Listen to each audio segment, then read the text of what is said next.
Hi everyone, welcome to another English class. Oi pessoal, bem-vindos a outra aula de inglês.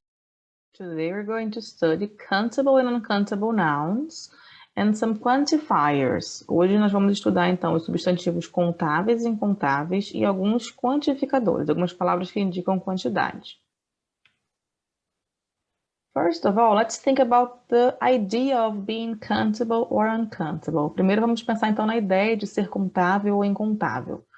Countable noun é um substantivo que pode ser contado, né, de um em um. E uncountable noun é um substantivo que não pode ser contado de um em um. Vamos ver exemplos. Então, a gente pode pensar, por exemplo, numa laranja, né? One orange. Eu posso contar one orange, two oranges, three oranges, four oranges? Posso, né? Yes. Então, eu poderia dizer an orange, two oranges. E aí, nesse caso, como a gente pode contar, a gente diz que esse é um substantivo contável, né? Countable noun. Can we count rice? A gente consegue contar arroz? A gente fala, então, um arroz, dois arrozes? Não, né? Então, a gente fala um pouco de arroz, né? 1 quilo de arroz, 200 gramas de arroz. A gente conta, então, os quilos, né? Os pacotes, quanto de gramas, mas não conta a substância rice, né? A substância arroz em si. Então, a gente vai usar some rice para dizer um pouco de arroz, que é uma quantidade não definida, né? Não muito específica. Então, can we count rice? No, não conseguimos contar rice. Can we count dogs? Conseguimos contar dogs? Posso falar one dog, two dogs, three dogs? Posso dizer a dog ou one dog, four dogs, five dogs, 10 dogs, quantos dogs quiser. Então, como a gente pode contar de um em um, a gente vai dizer que esse é um countable noun. Can we count dogs? Yes.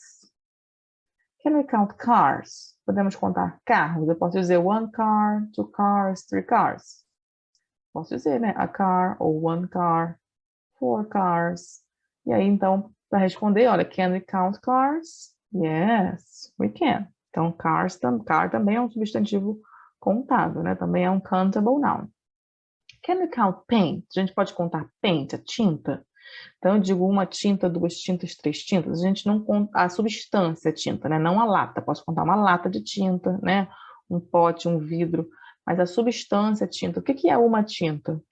É uma gota de tinta, né? É um balde de tinta. A gente conta então a gota, o balde. Mas a substância paint, né? Tinta, we don't count. A gente não conta, né? Can we count paint? No, we can't. A gente diria então um pouco de tinta, né? Some paint. Se quisesse se referir a uma quantidade, mas que seria, no caso, indefinida. Can we count students? Podemos contar students. Aqui eu posso dizer, olha, a student, né? Uma aluna, uma estudante. E aqui, four students ou some students, né? Alguns alunos, 4 alunos. A gente pode contar one student, two students, three students. E aí, então, a gente pode, então, contar, né? Can we count them? Yes. So, student is also a countable noun. Também é um substantivo contável. Can we count water? Podemos contar água? Em português, a gente fala às vezes, eu quero uma água, me dá 2 águas aí. Mas se uma água, 2 águas, se refere ao quê? Uma garrafa de água, um copo de água, um galão de água. A gente conta a garrafa, o copo, o galão, um litro, né? Mas a gente não conta a substância a água em si, né? Então, a gente vai dizer que esse, que é um substantivo, o substantivo water também é incontável, uncountable, ok? Então, a gente diria some water para dizer um pouco de água. Normalmente, pessoal, os substantivos, as palavras que se representam líquido, ou pó, ou grãos, elas são consideradas incontáveis. E aí, quando nós temos um substantivo contável, né, um countable noun, que esteja sendo usado no singular, a gente vai usar, então, a ou an junto, né? Lembrando aí que a gente usa an antes de palavras que comecem por som de vogal e a antes de palavras que comecem por som de consoante. Então, eu poderia dizer, né, an orange, a student, a car, a dog. Para dizer, então, uma laranja, um aluno, um carro, um cachorro. Quando a gente tem, então, plural nouns, né, substantivos no plural, a gente vai usar a palavrinha some, né, que é um indefinite article, um quantifier, para indicar alguns. Então, eu poderia dizer, there are some oranges, né, tem algumas laranjas. There are some dogs, tem alguns cachorros. There are some students, né? Tem alguns alunos. Então, some, para dizer que são alguns ou algumas, né? Uns ou umas. e aí sem especificar exatamente a quantidade, né? Uns pode ser 2, 3, 10, né? A gente não sabe exatamente. Podemos usar o some também com uncountable nouns, né? Com substantivos incontáveis, mas aí o significado dele é um pouco de. Então lá a gente usava some com os contáveis para dizer alguns, né? Uns. E aqui, ó, por exemplo, some rice. Eu diria um pouco de arroz, né? There is some rice, tem um pouco de arroz. Paint, eu diria então there is some paint, tem um pouco de tinta. Water, there is some water, tem um pouco de água, tá? Então, some com substantivos incontáveis, a gente usa também, né, em frases afirmativas para dizer um pouco de. Nas frases negativas e nas frases interrogativas, a gente vai usar, então, N para saber se tem algum, né, ou para dizer que não tem nenhum. Então, eu poderia dizer, por exemplo, assim, ó, que não tem laranja. Eu diria, there aren't any oranges.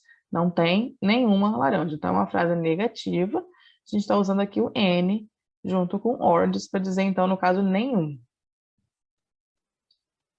Para dizer que não teria cachorro, eu diria, então, there aren't any dogs. Não tem cachorro nenhum, né? Então, também, olha, negativa, né?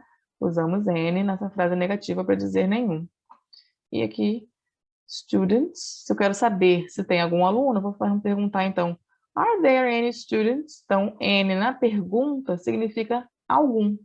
Então, nas nossas frases negativas, N é nenhum. Nas frases interrogativas, N é algum, alguma. Com substantivos incontáveis, a gente também usa o N nas frases negativas e nas interrogativas. Então, eu poderia dizer, por exemplo, olha, que não tem arroz, né? Diria, então, there isn't any rice. Não tem nenhum arroz. Paint. There isn't any paint. Não tem nenhuma tinta, nada de tinta, nenhuma quantidade, né? There isn't any water. Não tem água. E se eu fosse perguntar se tem água, is there any water? Tem um pouco de água, tem alguma quantidade de água. Usamos many para dizer muitos ou muitas, né? Com substantivos contáveis. Olha, countable nouns que estejam no plural. Então, eu poderia dizer, por exemplo, there aren't many dogs. Não tem muitos dogs, né? Muitos cachorros. There aren't many students. Não tem muitos alunos. Então, a gente pode, então, usar many para dizer muitos ou muitas em frases negativas. Much significa muito ou muita, também usado em frases negativas, mas agora com substantivos incontáveis, né? Uncountable. Então, a gente poderia dizer, por exemplo, there isn't much paint. Não tem muita tinta. There isn't much rice. Não tem muito arroz. Então, nas frases negativas, many ou much, né, para indicar uma quantidade grande. Então, para resumir, nós temos aqui, ó, com substantivos contáveis no singular. Na forma afirmativa, negativa e nas perguntas, a gente vai usar sempre um ou uma, que é a ou an. Com substantivos contáveis no plural, na forma afirmativa, some. Na forma negativa nas perguntas, n.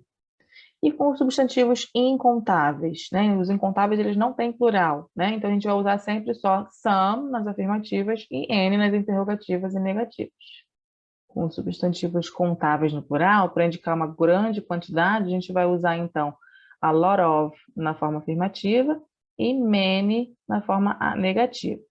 E com os substantivos incontáveis, a lot of também nas frases afirmativas, mas na negativa, much. Então, a diferença aí, ó, many para os contáveis e much para os incontáveis na forma negativa, né? Na afirmativa é a lot of, tanto para os contáveis quanto para os incontáveis. Now let's talk about interrogative pronouns. Vamos falar sobre os pronomes interrogativos, que são palavras que a gente acrescenta no início de uma pergunta para obter mais informações. Então, elas também são chamadas de question words ou de WH words. Vocês provavelmente já conhecem essas palavras, a gente vai recordar agora. Então, primeiro vamos ver who, que é o quem. Então, lembrar que os pronomes interrogativos, eles são sempre usados bem no início das perguntas. Então, aqui eu quero saber, por exemplo, who are you? Who broke my picture frame? Who is doing the dishes? Então, em todas as perguntas, a gente quer saber quem fez ou está fazendo ou faz alguma coisa. What pode ser o que ou qual. Então, nós temos aqui, por exemplo, what's your name? What are you doing now? What's your address? Todas elas a gente está querendo saber uma informação específica, né? Which Which é usada para perguntar o que ou qual quando nós temos opções.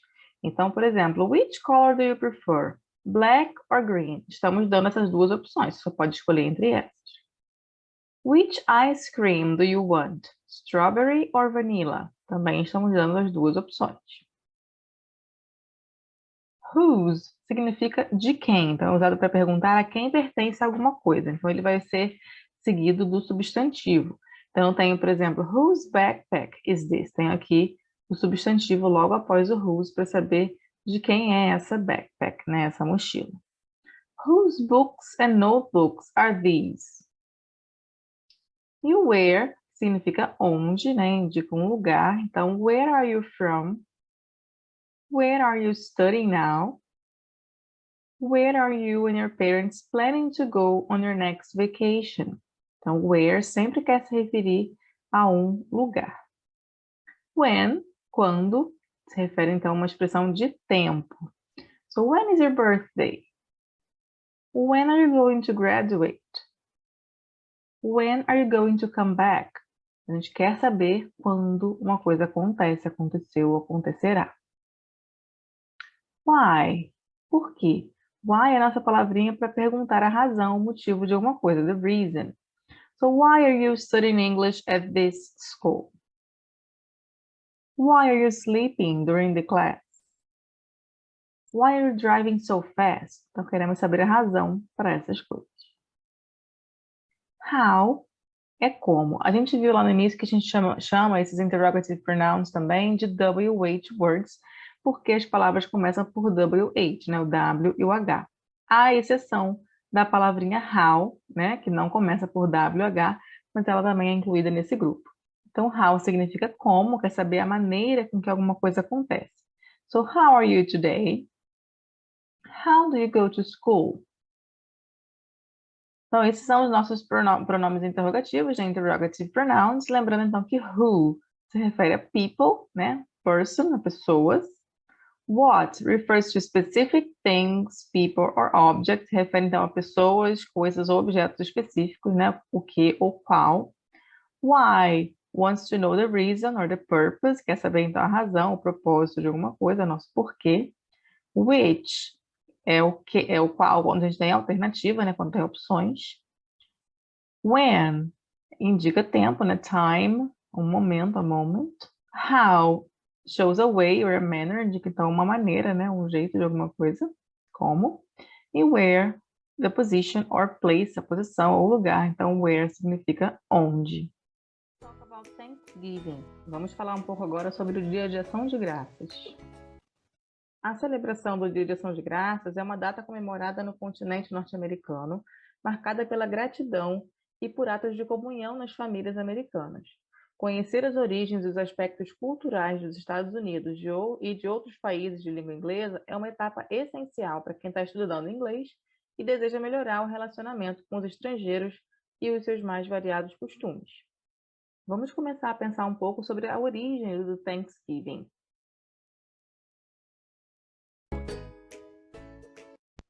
Como já vimos, o Dia de Ação de Graças é uma celebração muito importante na América. Nesse dia, as pessoas assistem desfiles, decoram suas casas e fazem um grande jantar em família.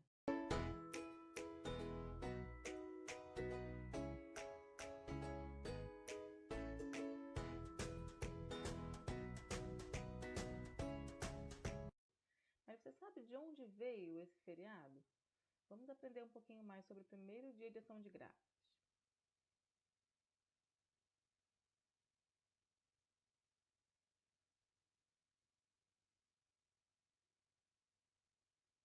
Muitos anos atrás, em 1620, um grupo de ingleses chegaram à América. Eles foram chamados de Pilgrims, que eram os peregrinos.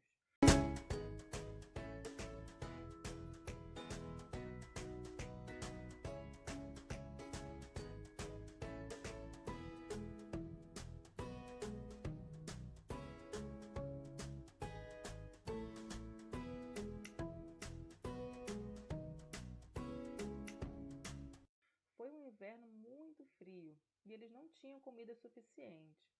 Ao longo da viagem, muitas pessoas ficaram doentes e morreram no navio, que era o Mayflower. Quando a primavera chegou, os peregrinos tiveram que aprender a se alimentar.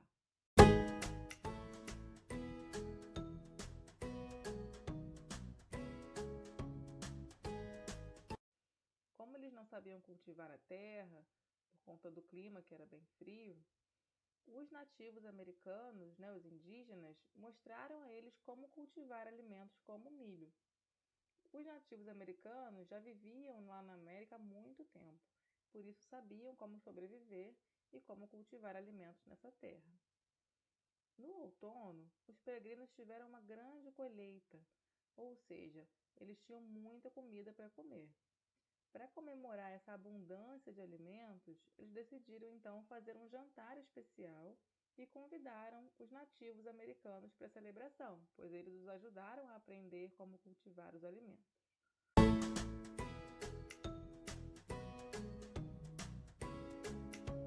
Os peregrinos estavam gratos por terem se estabelecido em um novo lugar e começado uma vida nova na América. Desde então, os americanos se unem em ação de graças para celebrar as coisas pelas quais são gratos. Família, comida, casa e saúde são apenas algumas das coisas pelas quais muitas pessoas agradecem nesse dia.